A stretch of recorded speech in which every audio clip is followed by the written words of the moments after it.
Let us see the students. After the various forms of energy, next topic it is also important. Question can be asked like this one: state and explain the principle of conservation of energy. So again, the principle of conservation of energy says that the total mechanical energy of the system remains constant.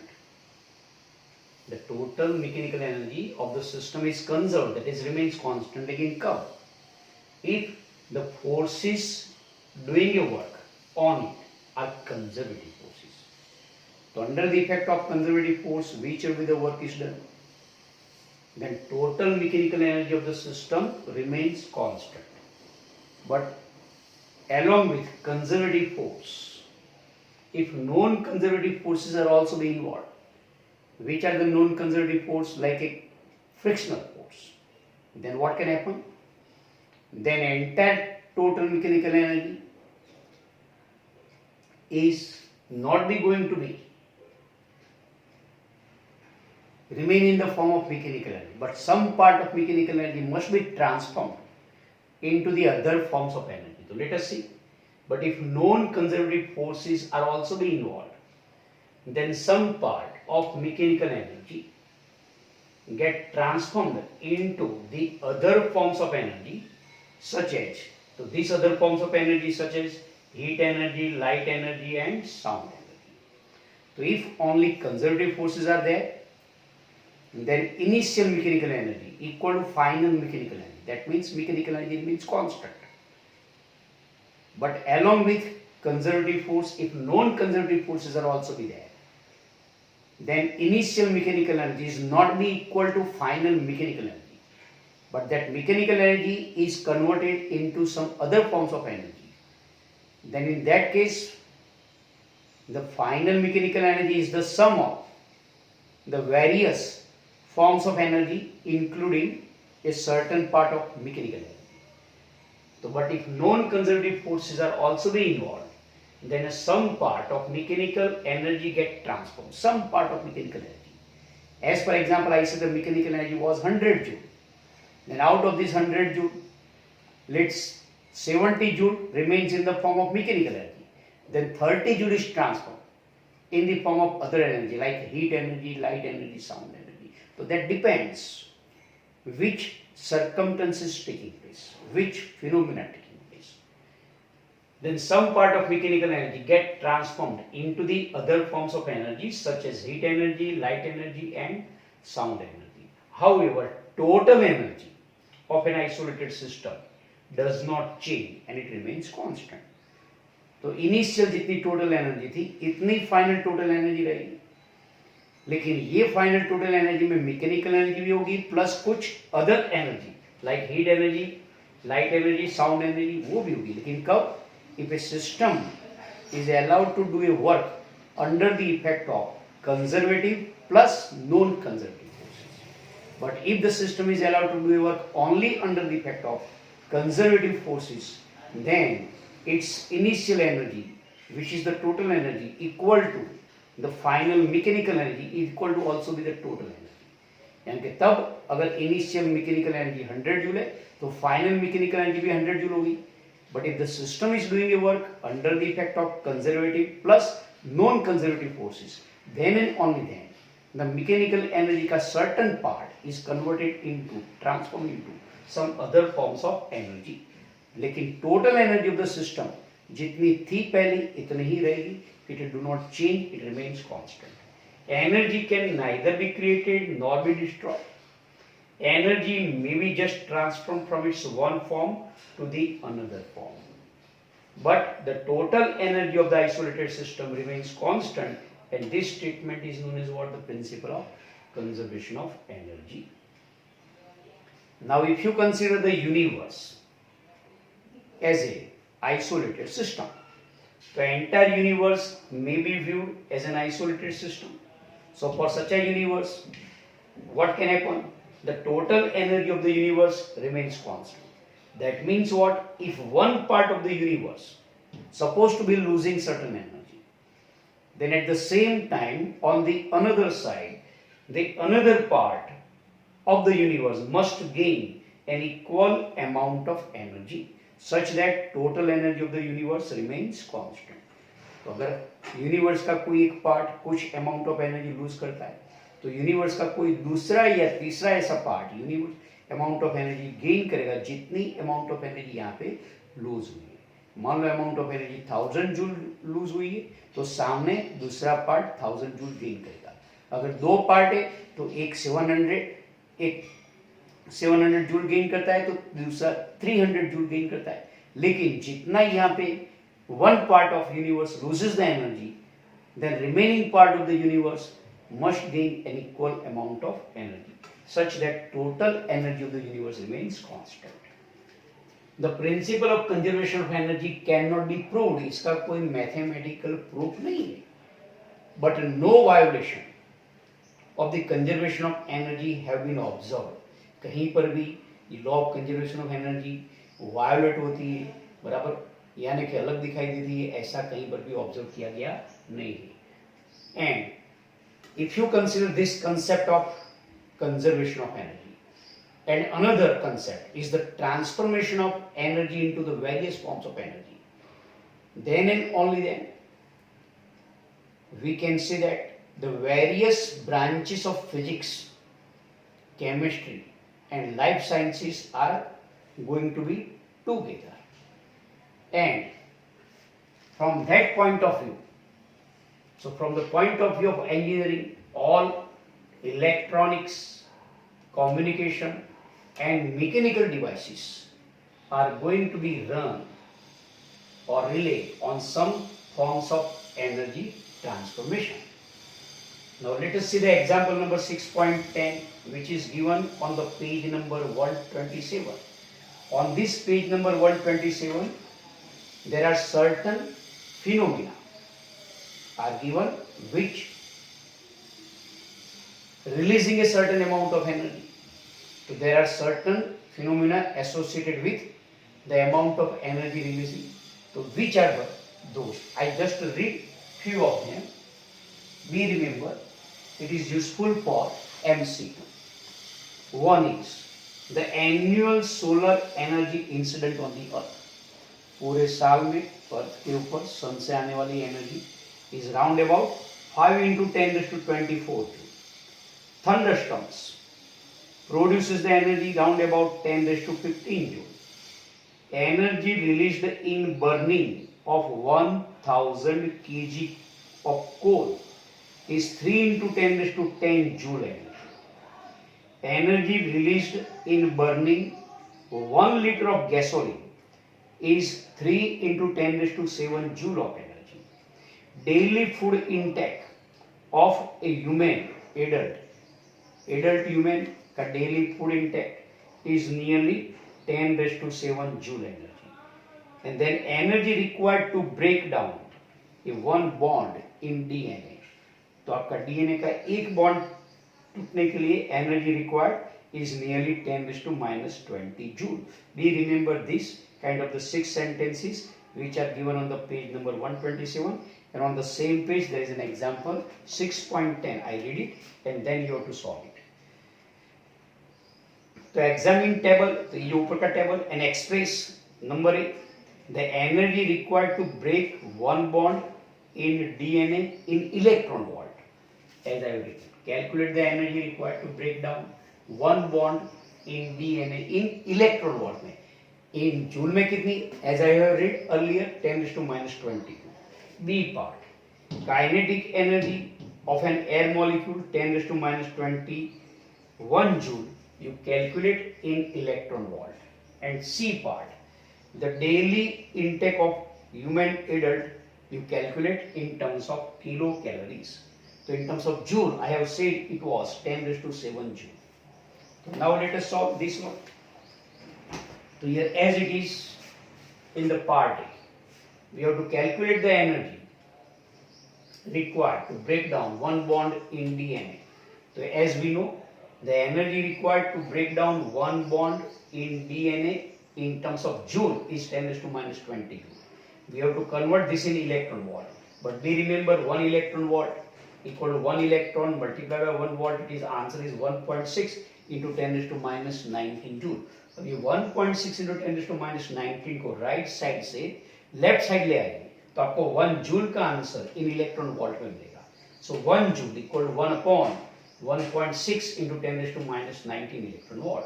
तो यहाँ पर calculation में जहां जहां पर joule है 1 joule consider करके उसको रिप्लेस कराएंगे bye 1 upon 1.6 into 10 raised to minus 19 electron volt. You will get the answer from joule to electron volt. So energy is 10 raised to minus 20 joule equal to 10 raised to minus 20 multiplied by 1 joule. And 1 joule equal to क्या ये 1 upon 1.6 into 10 raised to minus 19 electron volt. यानी 10 raised to minus 20 ये 10 raised to minus 19 ऊपर जाएगा. 10 raised to plus 19 तो 10 raised to minus 1 मिलेगा. 10 raised to minus 1 यानी 0.1. नीचे रहा 1.6 तो 0.1 upon 1.6 यानी कि 1 upon 16 and 1 upon 16 का answer 0.06 electron volt. Then another one kinetic energy of air molecule in joule terms of joule 10 raised to minus 20 joule 21 joule. तो again 1 joule equal to कितना 1 upon 1.6 into 10 raised to minus 19 electron volt. So 10 raised to minus 21 into 1 upon 1.6 into 10 raised to minus 19. 10 raised to minus 19 ऊपर आएगा 10 raised to plus 19 और ये minus 21 है तो 10 raised to minus 2 upon 1.6 and 10 raised to minus 2 मतलब 0.01 upon 1.6. इसका answer calculator से करो तो you will get it is 0.0062 electron volt. And at the last, as I have said, the average energy consumption of the human adult in a day is how much in joule? 10 raised to 7 joule. You require in electron volt. So again 10 raised to 7 joule equal to 10 raised to 7. Now here you have to calculate in terms of kilocalories.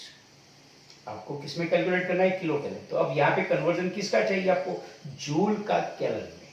तो be remember conversion यहाँ पे लिखा है 4.2 joule equal to 1 calorie. आपके लिए answer याद रखना easy है 420. You know remember this number 420 क्या 420 जूल इक्वल टू 100 कैलोरी. तो यहाँ पे दोनों साइड में मैं 10 से मल्टीप्लाई कर देता हूँ तो 4200 जूल इक्वल क्या मिलेगा 1000 कैलोरी. 1000 यानी 1 किलो कैलोरी मतलब 4200 joule is equal to 1 kilo calorie. अब मुझे यहाँ पे आंसर किलो कैलोरी में चाहिए तो अगर मैं 1 जूल रखूँ तो ये क्या आएगा आपको यहाँ पे मिलेगा 1 जूल तो ये नीचे आंसर चला जाएगा तो आपको मिलेगा 1 अपॉन 4200 क्या मिलेगा जूल पर कैलोरी यानी जूल पर किलो कैलोरी. तो 1 तो दिस इज तो 10 raised to 7 joule is divided by how much 4.2 into 10 raised to 3 joule पर किलो कैलोरी. बराबर यहाँ पे 1 जूल इक्वल क्या मिलेगा आपको kilo calorie upon 4200.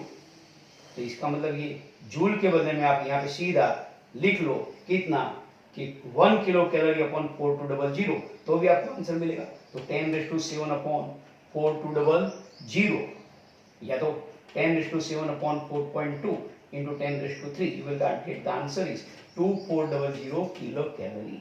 So here you can also write 1 joule equal to क्या आंसर तो 1 joule equal to 1 upon 4200 kilo calorie. तो ये जूल कैंसिल हो जाएगा और इसके बदले में 1 upon 42 answer you will get 2400 kilo calorie.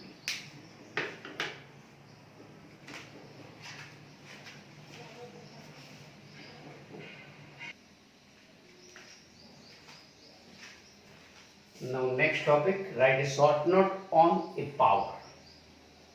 So what is power? Actually power equal to work done per unit time. Power equal to work upon time. If you determine, if you just consider the denominator time is equal to 1 minute or it is 1 second or it is 1 hour, then which will be the answer you will get? That will be the power. So what is power? So be remember power is defined as the work done per unit time. In your textbook as it is given, the power is defined as the time rate at which the work is done or the time rate at which the energy is transformed is known as the power. According to simple wording, power is also defined as the work done per unit time. Then how the average power is defined? The average power is defined as the ratio of the work done and the time interval taken for that work. So delta W upon delta T, delta W for work done, delta T is time interval. Then instantaneous power is defined as, if you are going to be taking the limiting value of delta T tends to 0 of this average power, instantaneous power is defined as taking the limiting delta T tends to 0 of the average power is known as the instantaneous power. Mathematically it can be written as power P equal to limit delta T tends to 0 of delta W upon delta T, and that can be written as dW by dt. Now if this dW is the work done by force vector F during the displacement vector dr, then this work done dW being a scalar quantity equal to vector F dot dr. So instantaneous power, अब यहाँ पे dW को replace कराइए, so instantaneous power will become P equal to F dot dW के बदले में F dot dr by dt, but dr by dt is what? Velocity. So it is equal to force into velocity. So this is another formula. Power is equal to force dot velocity vector v, where vector v is the instantaneous velocity when the force F is acting, and power is a scalar quantity like work and energy. Its unit is the unit of work joule, that of time is second, joule per second. So dimensional equation, तो joule यानी energy का आपको याद हो तो m1 L square T raised to -2 और नीचे time t1 तो ऊपर आएगा तो क्या मिलेगा m1 L square T raised to -3. This joule per second is also be known as a watt. तो joule per second is named as watt. तो ये watt नेम किसके लिए? तो actually it is in the honor of the inventor of steam engine and whose name was James Watt. Then large power are measuring in, not in watt, but large power are going to be measuring in kilowatt and megawatt. Kilo यानी 10 raised to 3 watt. Mega यानी 10 raised to 6. So megawatt is equal to 10 raised to 6 watt. And then there is a third large unit of power. It is a horsepower. So large power of vehicles as well as water pumps are going to be measured in another unit, and it is known as what? The horsepower. So this horsepower actually is a British unit of power, and it is used as HP. It is used, and it is 1 HP, 1 horsepower is nearly equal to 746 watt. Now there is a one more unit of work or energy. Now if you are going to be buying any electrical goods, so on such electrical goods like tube light, bulb, fan, TV, refrigerator, on which certain watts and voltage are written. Voltage are fixed. All these devices are going to be going to be run on fixed voltage, and that voltage is 230 watt. But watts are different. It may be 40 watt, it may be 100 watt, it may be 700 watt, it may be 1000 watt, it may be 60 watt. So here I consider there is one electric bulb. और ये electric bulb कितने वाट का है? 100 watt का. Let it is going to be kept on for 10 hours, तो 10 घंटे के लिए चालू रखते हैं. तो how much electrical energy consumption is going to be taken? तो it consumes the 1 kilowatt of electrical energy. Why? Because 1 kilowatt hour. क्यों ये 1 किलोवाट आवर होगा? क्योंकि ये 1000 वाट मल्टीप्लाई बाय 10 इक्वल कितना मिलेगा आपको? 1000 watt hour. And this 1000 watt hour is known as what? The 1 kilowatt hour. So 1 kilowatt hour equal to 1 kilowatt multiplied by 1 hour equal to 1000 watt hour, and 1 hour equal to 3600 second. So 1 kWh equal to 1000 into 3600 watt second. Now we know joule per second equal to watt. So watt into second equal to क्या मिलेगा? joule. So this can be written as 3.6 into 10 raised to 6 joule. So be remember 1 kWh is equal to 3.6 into 10 raised to 6 joule. तो ये joule मतलब ये किसका unit है? Work या energy का. तो be remember this kWh is not the unit of power, but it is the unit of work or energy. And electricity bills carry the energy consumption in unit बराबर kWh. तो 1 unit equal to 1 kWh. So kWh is the unit of energy or work, but not of the power. So kWh kilowatt hour is not the unit of power, but it is the unit of energy or work. Then there is an example 6.11. as given in your textbook. I read it and then you have to solve it. It is on the page number 128. An elevator can carry maximum load of 1800 kg, and this 1800 kg is the elevator plus passenger's mass, and it is moving up with a constant speed of 2 meter per second. The frictional force opposing the motion of the lift is 4000 Newton. Determine the minimum power delivered by the motor to the elevator in watts as well as in horsepower. तो आपको यहाँ पे elevator यानी lift को ऊपर ले जाने के लिए जो इलेक्ट्रिक मोटर लगाई हुई, वो इलेक्ट्रिक मोटर कितना पावर इन वॉट्स में और कितना पावर इन हॉर्स पावर में सप्लाई करेगी, जिससे ये एलिवेटर प्लस पैसेंजर्स यानी कि lift including total mass of 1800 kg can lift up with a velocity of 2 meter per second. So as it is given, the mass of elevator plus passenger यानी कि total mass of this lift is capital M is equal to 1800 kg. अब जब ये ऊपर की ओर move करते तो नीचे की ओर ये जो इसका जो रॉड्स होता है बराबर इसको कैरी करने वाला, तो वो फ्रिक्शनल फोर्स प्रोड्यूस करता है. तो कितना फ्रिक्शनल फोर्स? तो frictional force is equal to 4000 Newton. It acts in opposite direction of motion. Due to mass of this lift, the gravitational force acts in downward direction mg. तो ये दोनों force नीचे की ओर लग रहा है. तो how much be the force? So the downward force acting on the elevator, that is acting on the entire lift, is F equal to mg plus frictional force. तो mg यानी 1800 plus g की value we are taking roughly 10 plus 4000 to 22000 Newton. तो इतने force को balance करने वाला minimum force अगर electric motor supply कर सकती है, then and only then this can move in vertically up with desired velocity. तो कितनी वेलोसिटी? तो वेलोसिटी पे भी डिपेंड करेगा वो पावर कितना. The motor must supply enough power to balance this force and hence the power delivered by the motor to the elevator is power equal to force into velocity. तो नीचे की ओर पूरा force कितना लग रहा है? 22000 न्यूटन. अब कितनी स्पीड से इसको ऊपर ले जाना है, तो वो स्पीड भी मल्टीप्लाई होगा. तो force into velocity equal to 22000 multiply by 2 equal to 44000 watt power is required. It means what electric motor must supply this much power 44000 watt, then and only then this lift can move up with velocity of 2 metre per second. In horse power में कितने horse power की motor होनी चाहिए, you can calculate. तो this 4400 watt should be divided by what? 746 watt, because 1 HP equal to कितना है? 746 watt. Therefore this 46 नीचे ला दो, 1 watt equal to 1 HP upon 746. तो आपको आंसर मिलेगा 444000 upon 746 equal to nearly 58.9 HP यानी nearly 59 HP यानी कि राउंड अबाउट 60 हॉर्स पावर्स की इलेक्ट्रिक मोटर होनी चाहिए. Then and only then it can lift up this passengers बराबर with speed of 2 metre per second.